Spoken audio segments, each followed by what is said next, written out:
of France's biggest car maker. Yes, we are indeed. Hi there, Tom. Hi there, everyone. The car maker's new chief executive has pledged to return Peugeot Citroën to profitability by 2018.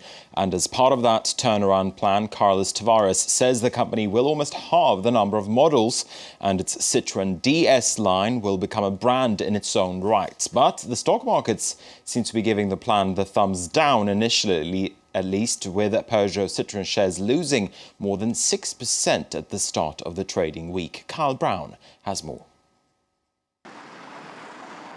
Europe's second largest automotive group says it's back in the race. French car maker PSA Peugeot Citroën plans to reduce costs and slash the number of models sold under the reforms of new CEO Carlos Tavares.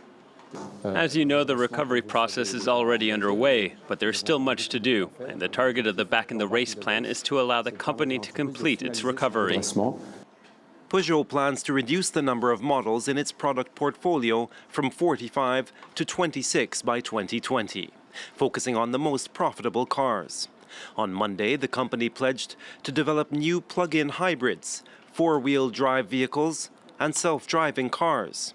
And it will continue to expand beyond the family car market by further developing Citroën's premium DS brand. Tavares says Peugeot's corporate culture needs to shift to reverse recent losses. After losing more than 7.2 billion euros over the past 2 years, Peugeot struck a rescue deal in February. It sold 14% stakes each to the French government and China's Dongfeng Motor Group for a cash injection of 3 billion euros. Like his predecessors, Tavares seeks to continue to expand Peugeot's penetration into emerging markets. We're going to take a look at the stock markets next, and first to a snapshot of European stocks. As you can see here, European stocks ended in positive territory after first opening in negative territory. The markets were weighed down by concerns over the Ukraine crisis. In the end, though, the markets, as I say, ended in positive territory, and they were boosted by a strong opening in the United States. In the United States this hour, we are seeing gains across the board as well, with the Dow Jones Industrial Average up 0.7% this hour. It comes from the news that retail sales in the United States saw their biggest gain in a year's time in March. Shares in Citigroup, they're also pulling the markets higher over in the United States. Those Citigroup shares, they are soaring after the lender reported better than expected earnings for the first quarter. The bank made $4.1 billion from January to March, 2.5% more than last year. It's seen as a boost for Chief Executive Michael Corbat.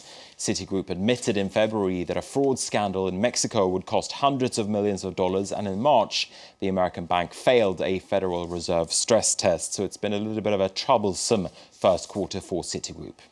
Meanwhile, shares in GlaxoSmithKline came under pressure in London following a BBC report that the company is facing corruption charges in Poland. Polish prosecutors say they're looking into a case in which a foreign firm bribed doctors to prescribe its medication. 13 doctors have been charged with accepting bribes. GlaxoSmithKline says it's cooperating with investigators in Poland. And if we say the markets, oil prices, they've been heading higher on fears that tensions between Ukraine and Russia could escalate further.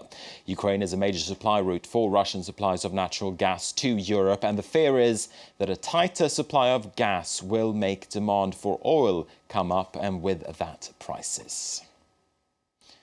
Now, the tensions between Ukraine and Russia was also on the agenda when France's Prime Minister travelled to Germany this Monday. It was the first time that the French Prime Minister, made it to Germany while in office. He pledged that France would keep its commitments to the rest of the European Union when it comes to France's budget deficit. The French government has pledged to bring that deficit down to 3% of economic output in France by 2015. Valls has previously indicated that he wanted to renegotiate the pace of that deficit reduction, which has sparked some criticism and concern in places like Brussels and Berlin. Let's listen in now to the French Prime Minister. France is a country which sticks to its commitments, and as Finance Minister Michel Sapin confirmed today, we will respect all commitments because France's word and France's credibility are at stake here. Nobody can question France's credibility.